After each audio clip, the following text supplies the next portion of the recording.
don't have any other branch. हमारी कोई अन्य शाखा नहीं है, न कालों से सावधान। हेलो एवरीबॉडी, जय हिंद। मैं Jaspreet English, faculty of general study, Doon defence academy दर डीडीए के डिजिटल प्लेटफॉर्म में आप सभी का स्वागत करता हूं, वेलकम करता हूं। एनडीए सिलेबस के रिगार्डिंग कुछ पार्ट ऐसा है जिसको रिकॉर्डेड फॉर्म में हम आपको भेजेंगे। जैसे एंशिएंट हिस्टोरी हो गया, मिडाइवल हो गया, कुछ पोर्शन उसके ऐसे हैं जो वीडियो के रूप में आप तक पहुंचेंगे। उसी के सिलसिले में आज पहली क्लास लेकर आए हूं आपके सामने। प्राचीन भारत यानी प्राचीन इतिहास की अगर बात करेंगे तो प्राचीन इतिहास का ये वीडियो रहेगा हिंदी मीडियम वालों के लिए। एक हिंदी मीडियम में आएगा, एक इंग्लिश मीडियम में आएगा, तो दोनों को अलग अलग रखा जाए, ठीक है। तो आज हम शुरुआत करेंगे प्राचीन भारत की इतिहास। जो प्राचीन भारत पढ़ेंगे, प्राचीन इतिहास के बारे में जानेंगे, तो प्राचीन भारत का एक वीडियो होगा, ये क्लास होगी आपके लिए। तो आइए शुरुआत करते हैं प्राचीन भारत। सबसे पहले इतिहास की अगर हम बात करें, इतिहास आप लोगों ने पहले इतिहास के बारे में पढ़ा है, क्लास में इतिहास चल रहा होगा, है ना, जिसमें आधुनिक और विश्व का इतिहास आप पढ़ रहे होंगे। तो इतिहास की अगर बात करें तो इतिहास का मतलब है भाई ऐसा ही हुआ होगा जैसे कुछ हमें पढ़ रहे हैं, जैसे हम कुछ सुन रहे हैं, है ना। इतिहास का मतलब ही ऐसा होता है जो पास्ट में कुछ घटनाएं हुई, कुछ इवेंट्स हुए हैं, उन्हीं को सच मानना पड़ेगा, वही इतिहास है। इतिहास का जो पिता रहे, है ना, वो रहेंगे हेरोडोटस। हेरोडोटस को जो है इतिहास का पिता माना जाता है। और इतिहास शब्द की उत्पत्ति हिस्टोरिया से हुई है। हिस्टोरिया एक लैटिन भाषा का शब्द है, ठीक है ना। तो हिस्टोरिया से हुई है इतिहास की उत्पत्ति। और हेरोडोटस की एक पुस्तक है जिस पुस्तक का नाम है हिस्टोरिका। तो हिस्टोरिका, हेरोडोटस की एक पुस्तक का नाम है हिस्टोरिका, ठीक है। तो हिस्टोरिका में वही है जो मीनिंग आपका हिस्टोरिया शब्द से निकल कर आता है, जो एक लैटिन भाषा का शब्द है, कि अतीत में हुई जो घटनाएं उनके बारे में जो साक्ष्य, जो प्रमाण मिलते हैं, ठीक है ना, वो इस हिस्टोरिका बुक में भी हमें देखने को मिलते हैं कहीं ना कहीं। क्लियर?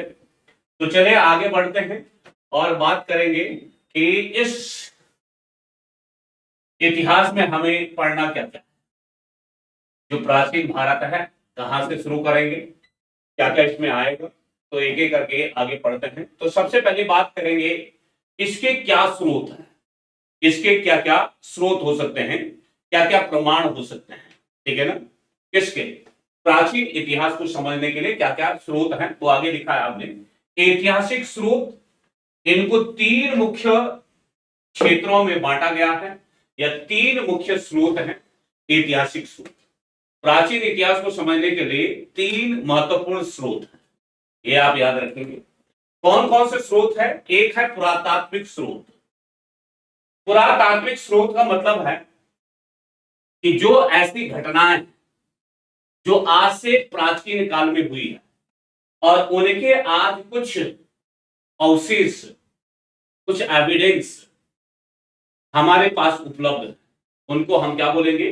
पुरातात्विक स्रोत। जैसे इनमें क्या है? अभिलेख, ठीक है ना।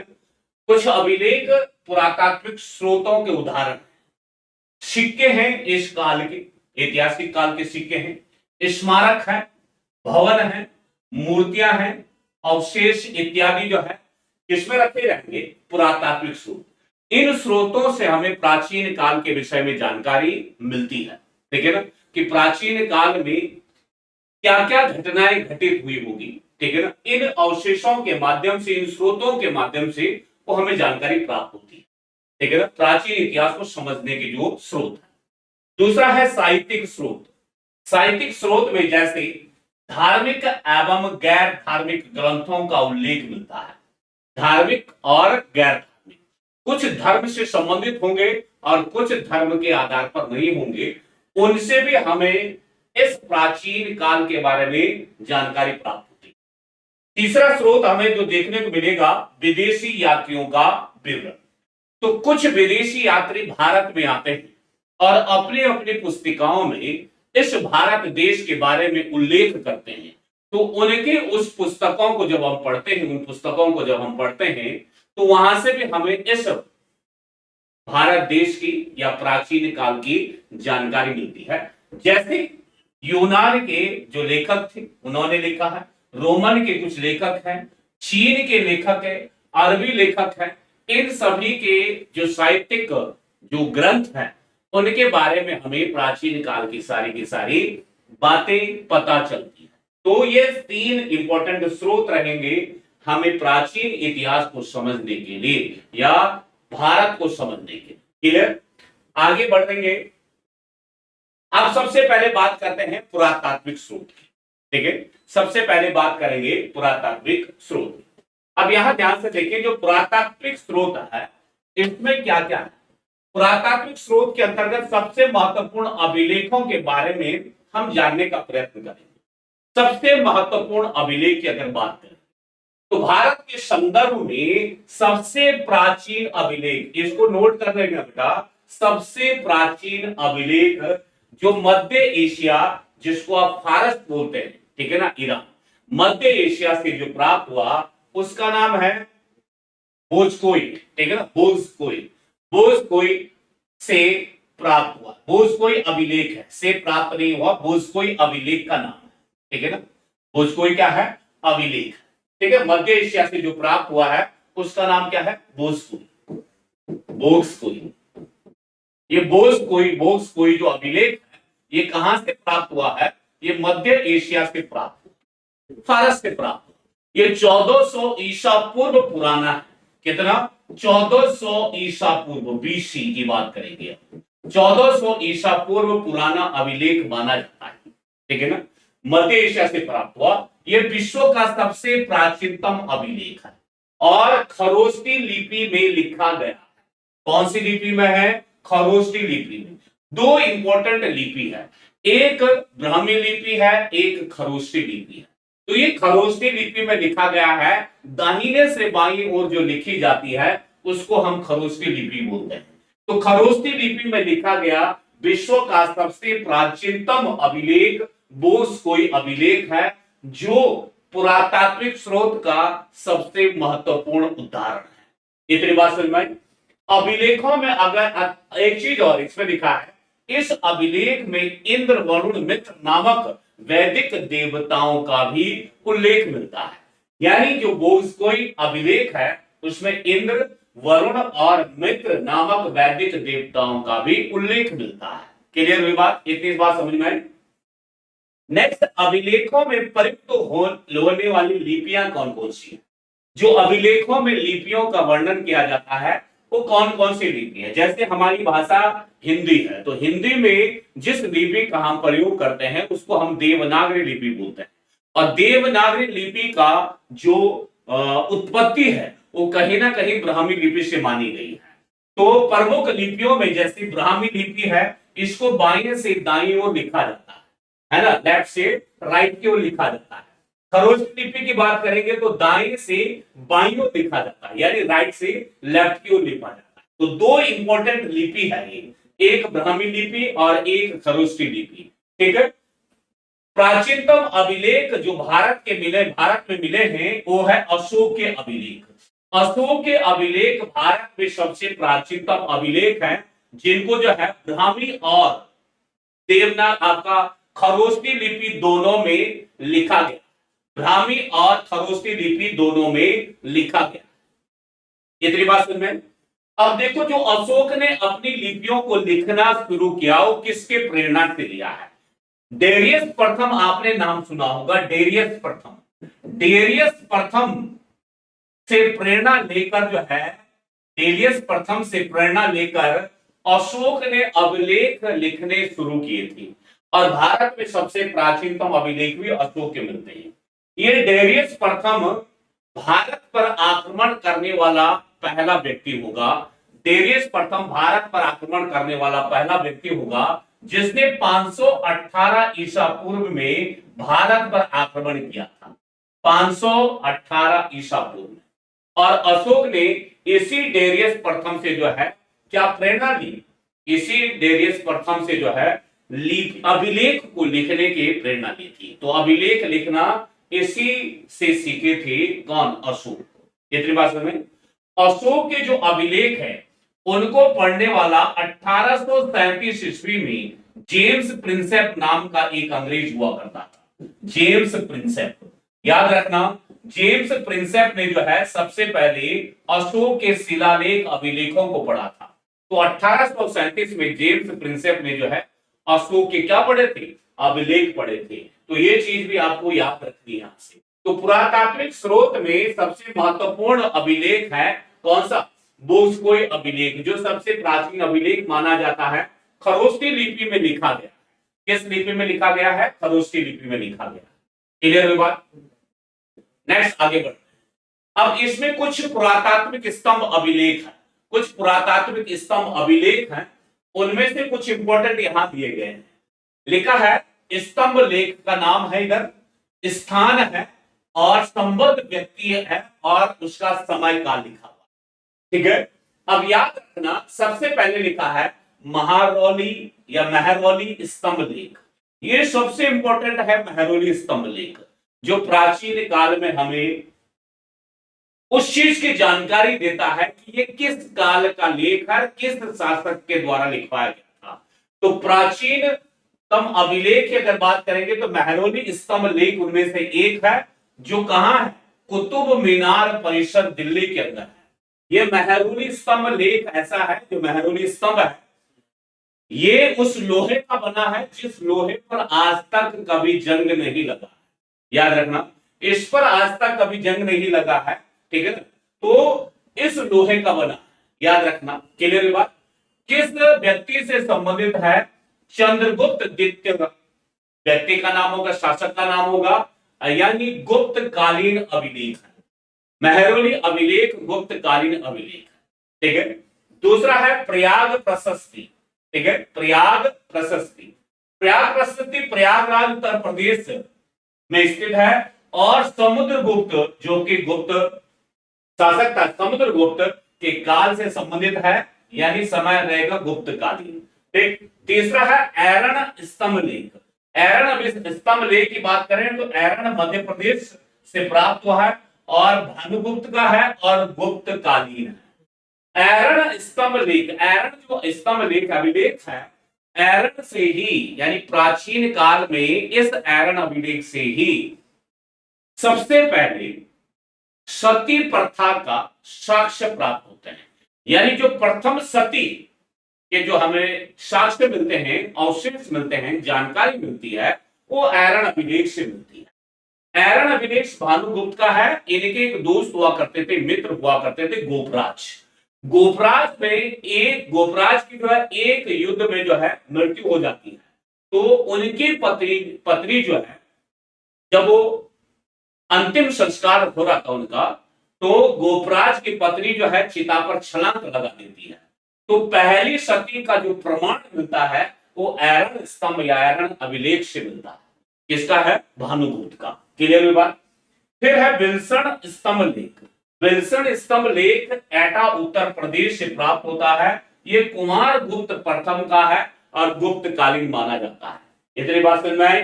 भीतरी स्तंभ लेख की बात करेंगे तो गाजीपुर उत्तर प्रदेश से मिलता है, स्कंद गुप्त का है और गुप्त कालीन है। देखा जाए तो ये सारे के सारे गुप्त कालीन अभिलेख है, गुप्त कालीन शिलालेख है। क्लियर? और गुप्त कालीन जो अभिलेख लिखे गए, स्तंभ लेख लिखे गए हैं, अधिकांश गुप्त कालीन अभिलेखों की जो भाषा है वो संस्कृत है। कौन सी भाषा में लिखा गया है? संस्कृत भाषा में लिखी गई है। तो आगे अगला पॉइंट आपके लिए रहेगा कि गुप्त कालीन अभिलेख मुख्यतः संस्कृत भाषा में लिखे गए हैं। ये भी आपको याद रखना, गुप्त कालीन अभिलेख मुख्य रूप से संस्कृत भाषा में लिखे गए हैं। क्लियर? अन्य अभिलेख में एक लिखा है हाथी गुंफा अभिलेख। ये हाथी गुंफा अभिलेख जो है ये कलिंग नरेश खारवेल से संबंधित है। कलिंग नरेश खारवेल से संबंधित है, जो एक चैदी वंश का राजा था। किस वंश का? चैदी वंश का राजा था। कौन? कलिंग नरेश। ठीक है ना? उड़ीसा के आसपास का जो रीजन है उस क्षेत्र को कलिंग साम्राज्य कहा जाता था। कलिंग नरेश खारवेल से संबंधित है, ये चैदी वंश का था। इस अभिलेख से भारत का सर्वप्रथम उल्लेख मिलता है। यानी हाथी गुफा अभिलेख से भारत का सर्वप्रथम उल्लेख मिलता है, ये भी आपको याद रखना है। फिर उसके बाद है जूनागढ़ अभिलेख। जूनागढ़ अभिलेख किस शासक से संबंधित है? रुद्रदामन से संबंधित है जूनागढ़ अभिलेख, जो शक वंश का था।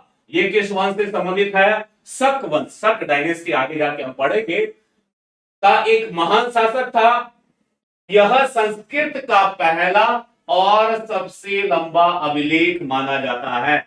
ये सबसे इंपॉर्टेंट है। मैंने अभी पीछे बताया था आपको कि गुप्त कालीन जो अधिकांश लेख है उनकी भाषा संस्कृत थी, ठीक है ना। जबकि जूनागढ़ का जो अभिलेख है, जूनागढ़ गुजरात, आपने नाम सुना होगा, ये रुद्रदामन से संबंधित है, शक वंश का है, और ये संस्कृत का प्रथम और संस्कृत का सबसे लंबा अभिलेख माना जाता है। ये आपको याद रखना, क्लियर। पुरातात्विक स्रोत में अब चलते हैं सिक्कों की तरफ कि इस काल के सिक्के हमें किस किस की जानकारी देते हैं, क्लियर।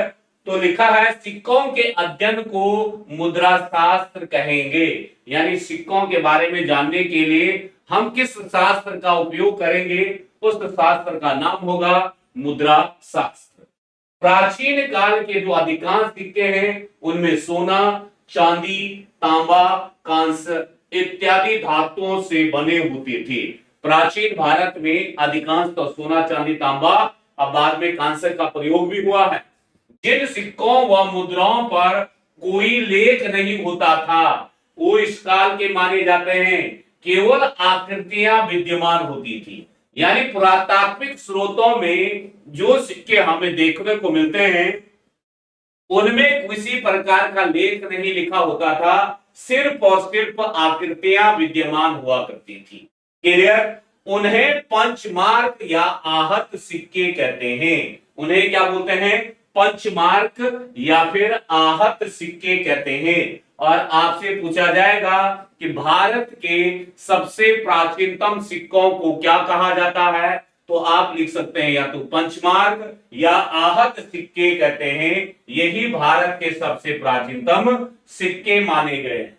इतनी बात समझ में आई। सोना, चांदी, तांबा, कांस्य का प्रयोग होता था। प्राचीन भारत के जो सिक्के हैं, सबसे प्राचीन सिक्के हैं, उनको आहत सिक्के या पंचमार्क सिक्के कहते हैं। इतनी बात क्लियर हुई। तो ये पुरातात्विक स्रोत के आपके एग्जाम्पल हो गए। अवशेष हमने सिक्के भी ले लिए, अभिलेख भी ले लिए। अब चलते हैं इसके साहित्यिक स्रोत पर। पुरातात्विक स्रोत हमने देख लिया, अब साहित्यिक स्रोत में क्या लिखा है, साहित्यिक स्रोत में हमें क्या क्या देखने को मिलेगा। इस काल में धार्मिक एवं गैर धार्मिक ग्रंथों का उल्लेख मिलता है। कुछ धर्म पर आधारित होता है और कुछ धर्म के अलावा कुछ अन्य ग्रंथ लिखे गए हैं, जैसे विदेशी यात्रियों का कुछ वर्णन होगा, क्लियर। तो इस काल के ये साहित्यिक स्रोत रहेंगे। भारत में पांडुलिपियां भोजपत्रों और ताड़पत्रों पर लिखी मिलती है। आज भी भोजपत्र विद्यमान है। तो भोजपत्र और ताड़पत्रों पर जो लिखी मिली, उनके पत्रों पर जो लेख लिखे मिले हैं उनको हम पांडुलिपियां कहते हैं। उनको क्या बोल रहे हैं? पांडुलिपियां। जो किस पर मिली है? भोजपत्र और ताड़पत्रों पर, जो चौथी ईसा से चौथी सदी के पहले के नहीं मिलते हैं। चौथी ईसा से लेकर चौथी सदी के मध्य के होंगे और ये प्राप्त होते हैं हमें मध्य एशिया से। यानी पांडुलिपियों के द्वारा, पांडुलिपियों के आधार पर लिखे गए भोजपत्र, ताड़पत्र हमें मध्य एशिया से प्राप्त होते हैं। ये प्राचीन काल के क्या है? धार्मिक गैर धार्मिक ग्रंथ है। संपूर्ण भारत में संस्कृत की पुरानी पांडुलिपियां मिलती है। संस्कृत की जो सबसे पुरानी है उन्हें क्या बोलेंगे? पांडुलिपियां मिलती है। कहां से? संपूर्ण भारत से। परंतु इनमें से अधिकांश कहां से मिली है? दक्षिण भारत से, कश्मीर से, नेपाल से प्राप्त हुई है। यानी दक्षिण भारत से सबसे अधिक, फिर कश्मीर से मिलती है पांडुलिपियां, और फिर कहां? नेपाल से देखने को मिलती है, नेपाल से प्राप्त हुई है। हिंदुओं के धार्मिक साहित्य में वेद, रामायण, महाभारत, पुराण आदि सम्मिलित है। जो हमारे धार्मिक ग्रंथ है उनमें क्या है? वेद है, महाभारत है, रामायण है, पुराण है। ये सारे के सारे हमारे धार्मिक ग्रंथ सम्मिलित है। इनमें से अगर हम वेदों की बात करेंगे तो 4 वेद है। वैसे हम वैदिक काल आगे पढ़ेंगे, ठीक है ना, वैदिक काल आगे पढ़ेंगे, लेकिन यहां पर वेद की बात आ गई तो वेद 4 है। उनके उपवेद क्या है, विवरण क्या है उनके उपवेद में। तो वेद में ऋग्वेद सबसे महत्वपूर्ण वेद है। इसका उपवेद क्या होगा, आयुर्वेद, ठीक है ना। वेद का उपवेद क्या है, आयुर्वेद। और इस ऋग्वेद में यानी आयुर्वेद में क्या विवरण है, तो चिकित्सा शास्त्र से संबंधित रहेगा आयुर्वेद। किससे, चिकित्सा शास्त्र से संबंधित रहेगा आयुर्वेद। यानी ऋग्वेद का जो उपवेद है आयुर्वेद, तो इसमें विवरण किसका मिलेगा, चिकित्सा शास्त्र का। यजुर्वेद का उपवेद धनुर्वेद है। यजुर्वेद का उपवेद क्या है, धनुर्वेद, धनुष बाण से संबंधित है, युद्ध कला से संबंधित रहेगा। क्लियर विभाग। सामवेद या सामवेद का गंधर्व वेद है, और गंधर्व का मतलब है कला एवं संगीत से संबंधित है। क्लियर। अथर्ववेद का शिल्प वेद है, शिल्पकार जिसको बोलते हैं भवन निर्माण या भवन निर्माण कला से संबंधित है। तो ये भी कहीं ना कहीं आपको याद रखना है, क्लियर, कि वेद के उपवेद क्या है और उसका जो है संबंध किस कला से है या किस क्षेत्र से है। तो ये भी याद रखना, 4 वेद और 4 उसके संबंधित क्षेत्र। डन। नेक्स्ट, वेदों का जो अर्थ है, वेदों का अर्थ समझने के लिए सूक्तों के, देखो वेद का अर्थ समझने व सूक्तों के उच्चारण के लिए किसकी रचना की गई थी, वेदांग की रचना की गई। यानी वेदों को समझने के लिए वेदांग की रचना की गई। और वेदांगों की कुछ संख्या कितनी होती है, 6 होती है। वेदांग कितने हैं, 6 है। वेद कितने हैं, 4 है। पुराण कितने हैं, 18 है। और आपका उपनिषद कितने हैं, 108 है। ये सब आपको समझ में आना चाहिए। क्लियर। अब चलते हैं, तीसरा जो स्रोत है प्राचीन इतिहास का, वो है विदेशी विवरण। तीसरा स्रोत क्या है, विदेशी विवरण। यूनानी लेखकों ने 326 ईसा पूर्व में भारत पर आक्रमण करने वाले सिकंदर के समकालीन के रूप में सैंड्रोकोटस और चंद्रगुप्त मौर्य, जिनके राज्यारोहण की तिथि 322 ईसा पूर्व निर्धारित की गई है, चंद्रगुप्त मौर्य के दरबार में दूत बनकर आई मेगास्थनीज की इंडिका उन उदाहरणों के रूप में सुरक्षित है जो अनेक प्रख्यात लेखकों की रचनाओं में। यहां पर देखिएगा कि 326 ईसा पूर्व में भारत पर आक्रमण करने वाला कौन था, सिकंदर के समकालीन सैंड्रोकोटस, ठीक है ना। सैंड्रोकोटस 326 ईस्वी में भारत में आक्रमण करने वाला, और चंद्रगुप्त मौर्य जिनके राज्यारोहण की तिथि 322 निर्धारित की गई थी, चंद्रगुप्त मौर्य के दरबार में आया था मेगास्थनीज। कौन आया था, मेगास्थनीज आया था, जिनकी पुस्तक क्या है, इंडिका है। जिनकी पुस्तक क्या है भाई, इंडिका है, ठीक है ना, इंडिका है। और ये मेगास्थनीज किसका जो है राजदूत था, सेल्यूकस निकेटर का राजदूत था। किसका था, सेल्यूकस निकेटर का राजदूत था। याद रखना, ये मेगास्थनीज किसका राजदूत था, सेल्यूकस निकेटर का राजदूत था, ठीक है। तो जब ये भारत आता है, ठीक है, जब भारत आता है चंद्रगुप्त मौर्य के दरबार में, तो अपनी पुस्तक इंडिका में गुप्त साम्राज्य का वर्णन करता है। तो ये विदेशियों का प्रमुख, क्या बोल सकते हैं हम, हमारे पास विदेशी एविडेंस है, साक्ष्य है। क्लियर। यूनानी भाषा में लिखी गई प्रिंस ऑफ द एरिथ्रियन सी और टॉलमी की ज्योग्राफी नामक पुस्तकों में प्राचीन भूगोल और वाणिज्य के अध्ययन के लिए पर्याप्त महत्वपूर्ण सामग्री मिलती है। इसका मतलब यह है, यूनानी भाषा में लिखी गई प्रेसिल्स ऑफ द एरिथ्रियन सी और टॉलमी की पुस्तकें ज्योग्राफी से भी हमें प्राचीन काल में भूगोल और वाणिज्य के बारे में क्या मिलती है, जानकारी प्राप्त होती है। तो ये विदेशी यात्रियों का कुछ विवरण है। मेगास्थनीज बहुत इंपॉर्टेंट है, सेल्यूकस निकेटर का ये राजदूत था, ये आपको याद रखना है। इसके अलावा कुछ चाइनीज आपका जो फॉरेन ट्रेवलर्स भारत आते हैं, कुछ विदेशी जो भारत आते हैं, वहां से भी हमको जानकारी मिलती है। तो चीनी लेखकों का कुछ इस प्रकार से वर्णन रहेगा आपके पास, ठीक है ना। जैसे लेखक में सबसे पहले है फाहियान। फाहियान 399 से लेकर 414 ईसा पूर्व के बीच भारत आया और इनकी जो रचना थी फू क्योंकि इनकी एक प्रमुख रचना थी भारत की तत्कालीन का विवरण राजनीतिक, सामाजिक और धार्मिक दशाओं। भारत में तत्कालीन जो राजनीतिक, सामाजिक, धार्मिक दशाएं चल रही थी उसका विवरण फाहियान की इस रचना में क्योंकि, ठीक है ना।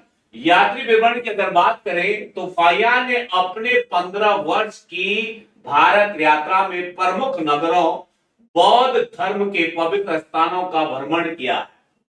15 साल तक फाहियान भारत में रहा और उस 15 साल के अंतराल में वो विभिन्न प्रकार के धार्मिक स्थलों पर गए।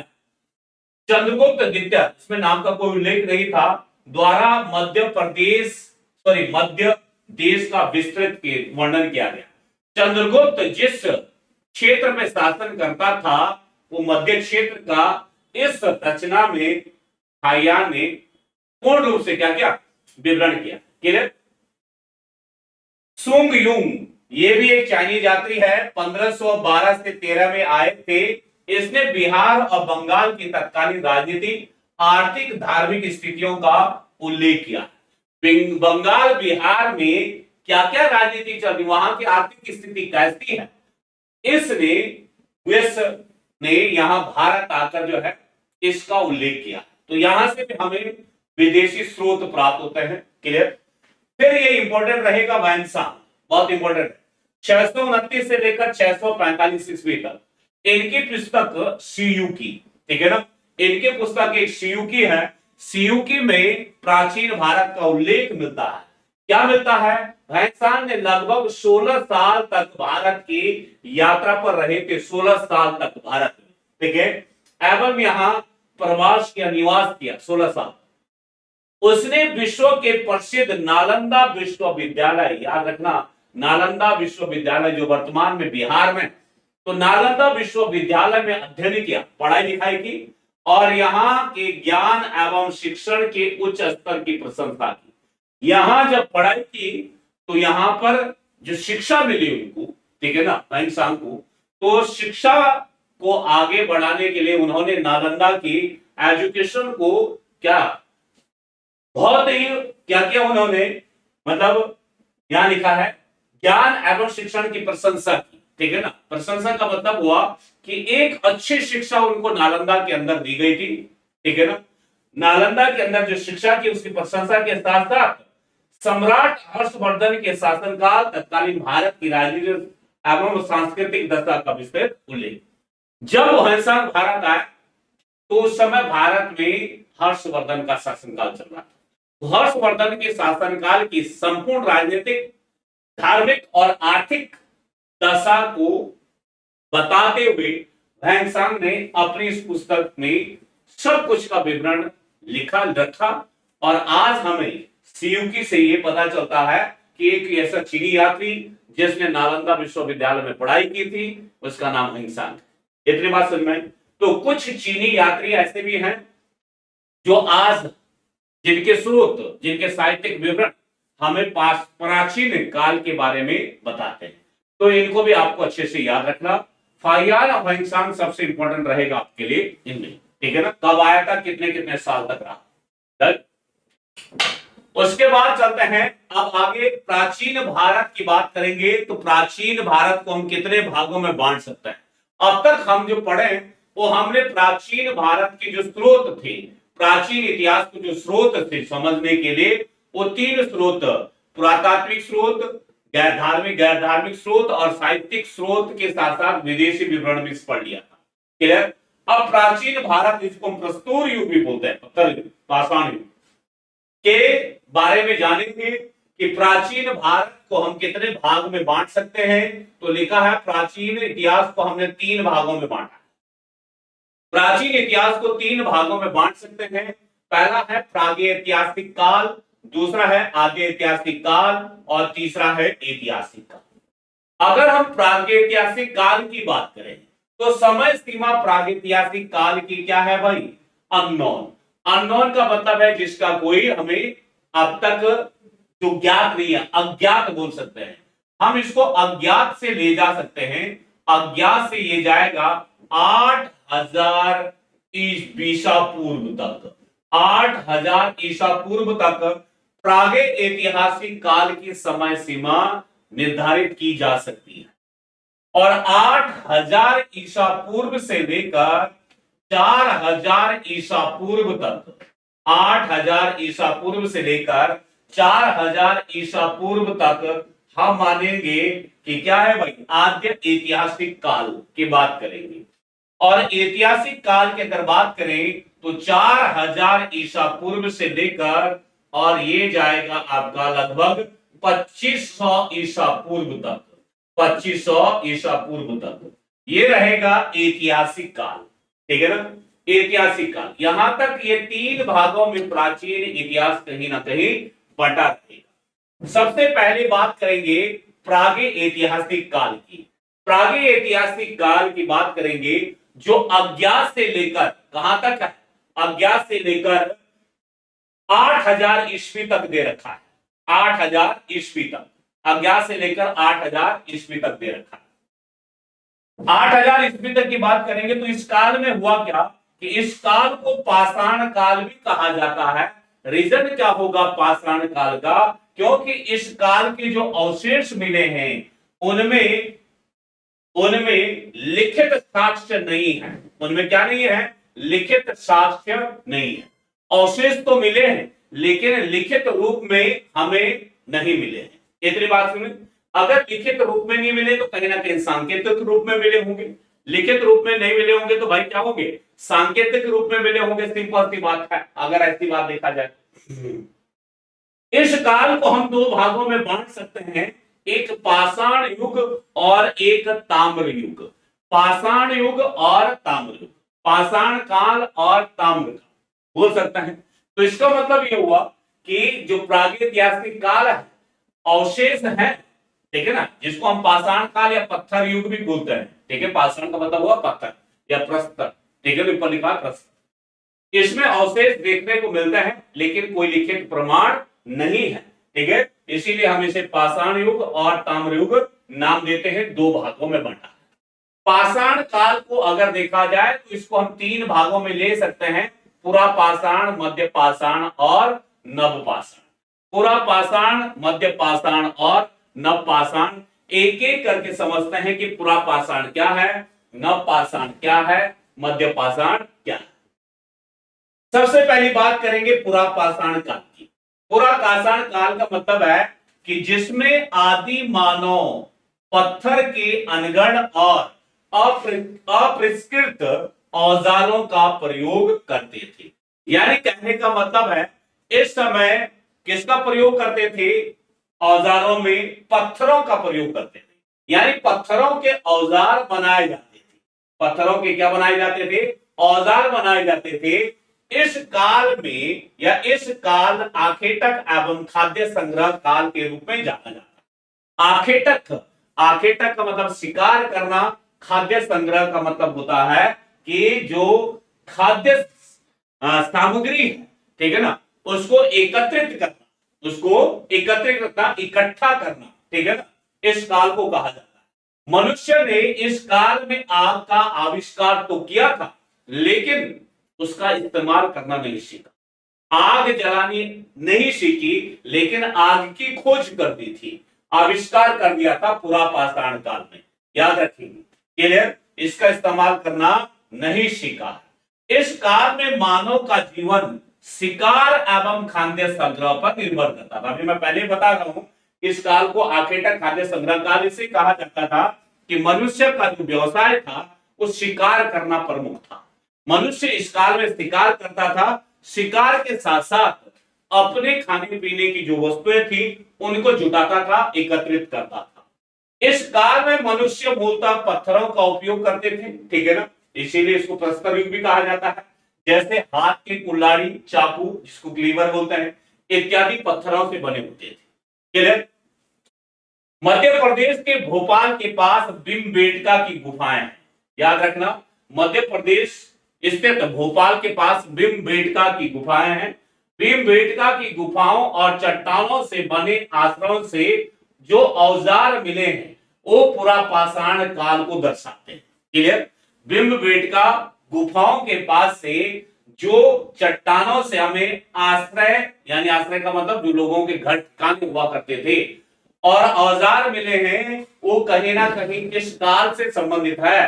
पूरा पाषाण काल से संबंधित है। इस गुफा में, यानी जो ये भीमबेटका की गुफा है, इस गुफा में जो हमें चित्रकारी देखने को मिलती है उसे हम गुफा चित्रकारी नाम देते हैं। इसका मतलब है भीमबेटका गुफा से ही गुफा चित्रकारी के अवशेष मिले। ये भी याद रखना, गुफा चित्रकारी के अवशेष कहां से मिले हैं? भीमबेटका गुफा से। क्लियर? फिर मध्य नर्मदा घाटी, एमपी वाली गुजरात, हथनौर, होशंगाबाद जिसको बोलते हैं, हथनौरा से एक मानव की खोपड़ी मिली है। क्या मिली है? कंकाल, मानव की खोपड़ी मिली है। इसके अतिरिक्त बेलन नदी घाटी, जो कि कहां है? उत्तर प्रदेश में। सोहन नदी घाटी पंजाब प्रांत पाकिस्तान से भी कुछ साक्ष्य प्राप्त हुए हैं, जो किस काल के हैं? पूरा पाषाण काल के हैं। तो इतना याद रखना कि मानव की खोपड़ी के साक्ष्य, यानी मानव मस्तिष्क जो कंकाल मिला है वो भी पूरा पाषाण काल का है, जो कहां से मिला है?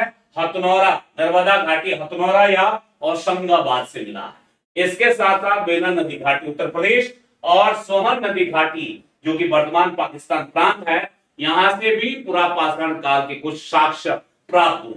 इतनी बात समझ में आई? ये पूरा पाषाण काल रहेगा। नेक्स्ट, मध्य पाषाण काल की अगर बात करें तो मध्य पाषाण काल प्रस्तर युगीन संस्कृति में एक मध्यवर्ती अवस्था का आरंभ हुआ है। यानी पाषाण युग में जो है एक संस्कृति का आरंभ हुआ है, जिसको हम प्रस्तर युगीन संस्कृति नाम देते हैं। क्लियर? जिसे मध्य पाषाण युग भी कहा जाता है। इस युग में सूक्ष्म पाषाण, छोटे छोटे पत्थर है ना, के औजार प्रमुख थे। अब बड़े बड़े औजार में थोड़ा सा उस जमाने के जो लोग रहे होंगे, पूरा पाषाण काल की अपेक्षा मध्य पाषाण काल में थोड़ा सा आधुनिकीकरण की तरफ अपने आप को ले आए थे। पहले बड़े हथियार बनाए जाते थे पत्थरों के, अब क्या हो गए? थोड़ा छोटे छोटे आपका हथियार बनाने लगे, और जिन्हें हम क्या बोलते हैं? माइक्रोलिथ के नाम से जाना जाता है। उन छोटे छोटे हथियारों को माइक्रोलिथ कहते थे। क्लियर? माइक्रोलिथ के नाम से जाना जाता है। इस युग में मनुष्य ने पशुपालन करना शुरू कर दिया था। देखिए, पीछे पूरा पाषाण काल में मैंने बताया था कि आग का आविष्कार शुरू हो गया। आग का आविष्कार करना शुरू कर दिया, लेकिन इस्तेमाल नहीं। आविष्कार तो हुआ, खोज तो हुई, लेकिन इस्तेमाल नहीं। और यहां मध्य पाषाण काल में मनुष्य ने अब पशुपालन करना भी शुरू कर दिया, जिसके प्राचीनतम साक्ष्य आदमगढ़, जो कि मध्य प्रदेश में पड़ता है, तथा बागोर राजस्थान से प्राप्त होते हैं। यानी पशुपालन के जो साक्ष्य मिलते हैं वो आदमगढ़ मध्य प्रदेश और बागोर राजस्थान से प्राप्त हुए हैं। ठीक है ना? भारत में मानव अस्थिपंजर मध्य पाषाण काल से ही प्राप्त होने लगे थे।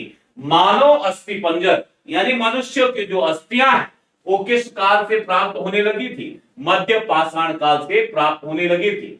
मध्य पाषाण काल के लोग शिकार, मछली पकड़कर खाद्य वस्तुओं का संग्रह कर जीवन यापन करते थे। अब देखो, शिकार करके मछली पकड़ना भी इनका व्यवसाय हो गया था, और खाद्य संग्रह, खाने पीने का जो सामान था उसको एकत्रित करना तो पहले से चल आ रहा था। ये जीवन करके अपना जीवन व्यतीत करते थे, जीवन यापन इसी से होता था इनका मध्य पाषाण काल। इतनी बात समझ में? तो एक चीज याद रखना कि पशुपालन यहां सबसे इंपॉर्टेंट है, और छोटे छोटे पत्थरों के हथियार बनाना शुरू कर देते, जिनको माइक्रोलिथ कहा जाता है। ये भी आपको याद रखना। ठीक। तीसरा काल रहेगा नव पाषाण काल, यानी नया पाषाण काल की अगर बात करेंगे तो इस पाषाण काल में क्या हुआ कि इस युग में मनुष्य द्वारा कृषि की शुरुआत की गई। अब देखो, यहां पर पहले आग का आविष्कार, दूसरे में पशुपालन और तीसरे में कृषि की शुरुआत हो गई। सर्वप्रथम 1860 ईस्वी में लौ मसूरिये ने इस काल के प्रथम अवशेष उत्तर प्रदेश की टॉस नदी घाटी से प्राप्त किए। किसने? लौ मसूरिये ने, ठीक है ना, सबसे पहले 1860 में। जबकि प्राचीन बस्ती पाकिस्तान के बलूचिस्तान का मेहरगढ़। नवपाषाण काल की अगर प्राचीन बस्ती पूछेगा तो मेहरगढ़, जो कि कहां है? वर्तमान पाकिस्तान के बलूचिस्तान में। और इस काल के पहले जो अवशेष है वो टॉस नदी घाटी उत्तर प्रदेश से प्राप्त होते हैं, जो किसके द्वारा? लौ मसूरिये के द्वारा प्राप्त किए जाते हैं 1860 में। 1860 में ये अवशेष प्राप्त हुए और प्राचीन बस्ती मेहरगढ़ हो गई। कृषि की शुरुआत नवपाषाण काल से हो गई, ये भी आपको याद रखना। इस युग के लोग कच्ची ईंटों से या कच्ची ईंटों के घरों में रहते, यानी नवपाषाण कालीन लोग कच्ची ईंटों के घरों में रहा करते थे। इन ईंटों का आकार कैसा था? आयताकार। आयताकार मकान के साक्ष्य मिले हैं नवपाषाण काल से, आयताकार। इतनी बात क्लियर हुई।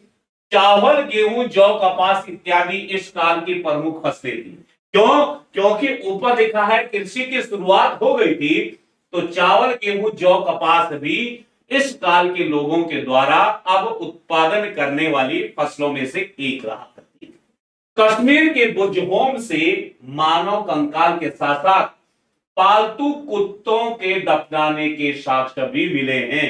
इसका मतलब है कि नवपाषाण काल के जो लोग, अगर उनका अंतिम संस्कार किया जाता था, यानी जब मनुष्य मरता था तो मनुष्य मरते ही अगर उसके पालतू कुत्ते भी हुआ करते थे तो उसको भी दफनाने की क्रिया प्रक्रिया चलती थी। यानी मनुष्य के साथ साथ कुत्तों के दफनाने के साक्ष्य भी नवपाषाण काल से देखने को मिलते हैं। जबकि बिहार के चिरांग से प्रचुर मात्रा में अस्थियों के उपकरण प्राप्त हुए हैं। बिहार के चिरांग से हमें क्या मिलती है?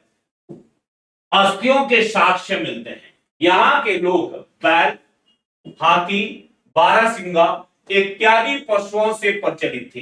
एक इसका मतलब ये हुआ कि पशुओं के साक्ष्य जो बिहार से मिलते हैं, सॉरी, अस्थियों के साक्ष्य जो बिहार से मिलते हैं, वहां के लोग बैल, हाथी, बारहसिंगा इत्यादि पशुओं से प्रचलित थे। कहां के लोगों की बात कर रहे हैं? नवपाषाण का। नवपाषाण काल के लोग बैल, हाथी, बारहसिंगा इत्यादि पशुओं से प्रचलित थे। इसका मतलब है कि ये लोग इनका जो है पालन पोषण करते होंगे, ये लोग इनको जो है रखते होंगे। क्लियर? इतनी बात समझ में? उत्तर प्रदेश के कोल्डवा नामक स्थान से मनुष्य के द्वारा चावल की कृषि के प्रथम साक्ष्य मिलता है। अब याद रखना, नवपाषाण काल में उत्तर प्रदेश के कोल्डिया से जो है मनुष्य के द्वारा चावल की कृषि के प्रथम साक्ष्य मिलते हैं, जो नवपाषाण काल के ही माने जाते हैं। ठीक है ना? जो इलाहाबाद के दक्षिण में बेलन नदी तट पर स्थित है। किस नदी तट पर? बेलन नदी के तट पर स्थित है। ये नवपाषाण कालीन आपका समय देखा गया है कि मनुष्य के द्वारा कृषि की शुरुआत, चावल की कृषि भी हमें देखने को मिलते हैं उत्तर प्रदेश से। यहां पर मानव कंकाल के साथ साथ पशुओं, पालतू कुत्तों के दफनाने के साक्ष्य भी प्राप्त होते हैं। कच्ची ईंटों के घर मिलते हैं जिनका आकार आयताकार है। और सर्वप्रथम यहां जो है लौ मसूरिये के द्वारा जो 1860 में इस काल के प्रथम अवशेष उत्तर प्रदेश के टॉस नदी से प्राप्त होते हैं। और सबसे प्राचीन बस्ती पाकिस्तान के बलूचिस्तान का मेहरगढ़। क्लियर? तो ये नवपाषाण कालीन कुछ प्रमुख अवशेष है। ठीक है, तो इन चीजों को भी आप याद रखेंगे। क्लियर? तो आज की क्लास हम यहीं पर एंड करते हैं। आगे अगला टॉपिक रहेगा इसके बाद, तब तक पढ़ते रहिए। जय। Kindly subscribe D-Day YouTube channel and don't forget to press bell icon.